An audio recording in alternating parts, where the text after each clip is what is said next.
Hello, I'm Andy Rice, President of Money Management Services, and today we are starting our Wealth Management University series. So we're going to talk about what is a buzzword today in the alternative space, and that is private equity, private credit. So let's talk about it. What is private equity? So private equity is really nothing more than owning part of a private company. Other than buying stock in the stock market, this is owning a company or part of a company or part of a business that is not publicly traded.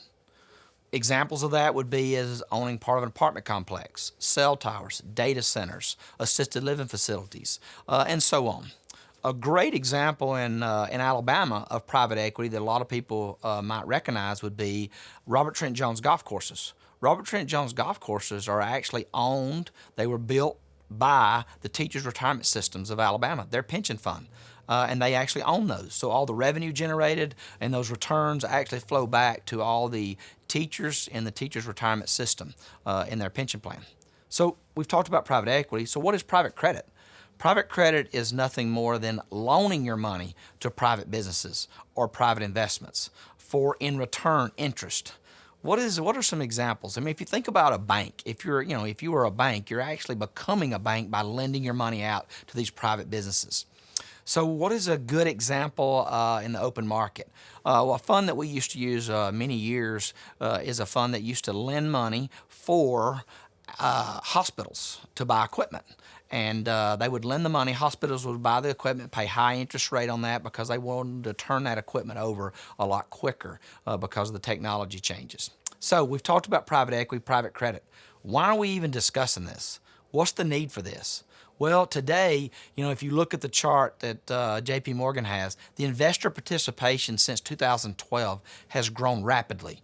It has actually grown exponentially from 2012 to current. So private equity is a huge piece of the marketplace now and going forward. So let's talk about the next chart. The very next chart is really an interesting chart, and I'd love to spend a little bit of time. If you look at the top left of that chart, you notice JP Morgan is showing here that 21,000 companies with $100 million in revenue or above are only accessible, 15% accessible of those companies on the public markets. 85% of those companies are not accessible through the publicly traded markets, which means if you're not in private equity, you do not have access to those other 85% investment options.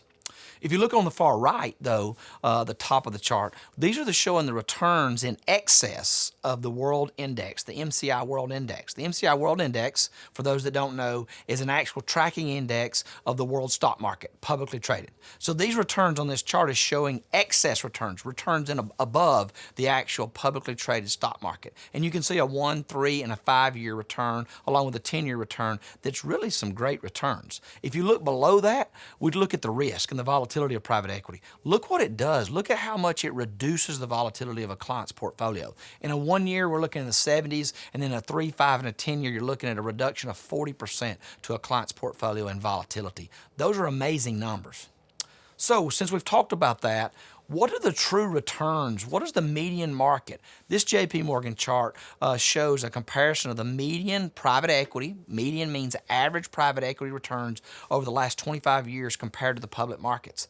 It's actually outperformed the public markets 96% over the 25-year period, with only 1 year in 2008 being close to be underperformed by only 1% from that standpoint.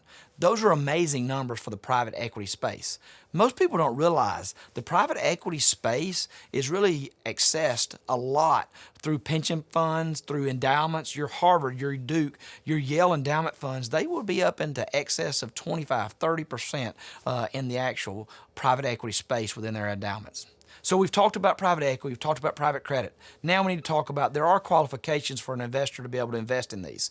You do most normally have to be an accredited investor. What is an accredited investor? You have to have a net worth of $1 million or more, excluding the value of your home.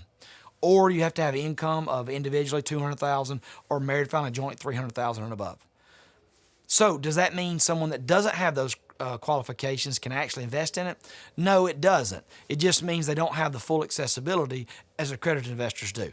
Non-accredited investors actually have to access it in a different means, and those are usually through interval funds. Interval funds have access of liquidity. Short, yearly, semi-annually, monthly, quarterly liquidity points to where those clients can request their money to get out of those private equity things, private equity investments. So I hope you've learned a little bit about private equity and private credit today. In conclusion, if you got any questions, don't hesitate to reach out to us here at Money Management Services, and we look forward to talking to you soon.